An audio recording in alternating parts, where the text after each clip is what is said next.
My name is doctor Zaman. आज हम carpel tunnel syndrome या हाथों का सुन हो जाना, इसको डिटेल के साथ स्टडी करेंगे। इसकी काजेज, वजूहात, सिम्टम्स, अलामात, डायग्नोस्टिक या लेबोरेटरी टेस्ट और किन मेडिसिन या अद्वियात के इस्तेमाल से इसको खत्म कर सकते हैं। ये मेरा न्यू चैनल है, आपसे गुजारिश है कि इसको सब्सक्राइब करें और 1 के सब्सक्राइबर कंप्लीट करने हैं। कार्पल टनल सिंड्रोम, इसको CTS भी कहते हैं। Carpel tunnel syndrome basically median nerve के कंप्रेशन की वजह से होती है। साइड पे एक इमेज शो की गई है, अगर आप इसको गौर से देखें, एक मीडियन नर्व जो कि हमारे ब्रेन से हमारे हाथ को सप्लाई होती है। इस मीडियन नर्व के सिग्नल की वजह से हम अपने हाथ को बंद कर सकते हैं, खोल सकते हैं और कोई ऑब्जेक्ट उठा सकते हैं। ये नर्व हमारे हाथ की हरकत को और मूवमेंट को कंट्रोल करती है। जब ये मीडियन नर्व कंप्रेस हो जाती है या दब जाती है तो सिग्नल्स हमारी फिंगर्स और हाथ में नहीं पहुंच पाते। इस वजह से हाथ की सेंसेशन खत्म हो जाती है और हमारे हाथ सुन हो जाते हैं। ये नर्व ज्यादातर हमारे अंगूठे, इंडेक्स फिंगर और मिडिल फिंगर को ज्यादा इफेक्ट करती है। नर्व के कंप्रेशन की वजह से हाथों में शदीद किस्म का दर्द होता है। काजेज या वजूहात क्या हो सकती हैं कार्पल टनल सिंड्रोम की? किसी एक्सीडेंट, ट्रॉमा या इंजरी या हाथ के मुड़ जाने की वजह से ये नर्व कंप्रेस हो जाती है या दब जाती है, या रेपिटेटिव मूवमेंट की वजह से, कीबोर्ड के ज्यादा इस्तेमाल करने की वजह से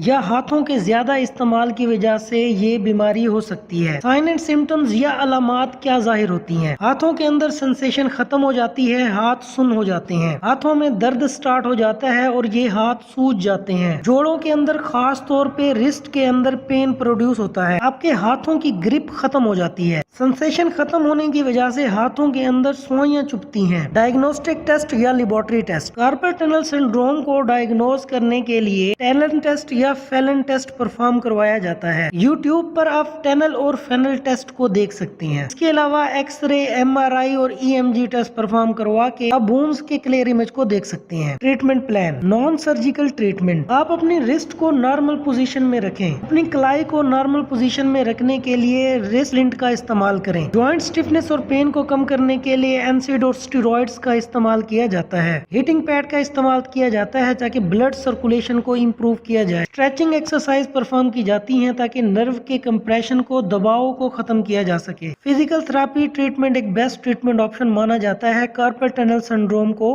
ट्रीट करने के लिए। एनाल्जेसिक मेडिसिन, पेन, फीवर और इन्फ्लेमेशन को कम करने के लिए एनाल्जेसिक मेडिसिन का इस्तेमाल किया जाता है। Non steroidal anti inflammatory drugs होती हैं जो कि 200 to 400 mg इजीली अवेलेबल होती हैं। सेवियर पेन और इन्फ्लेमेशन को कम करने के लिए स्टेरॉइड्स का इस्तेमाल किया जाता है। डेक्सामेथासोन, प्रेडनिसोलोन और डेकाड्रॉन शामिल हैं।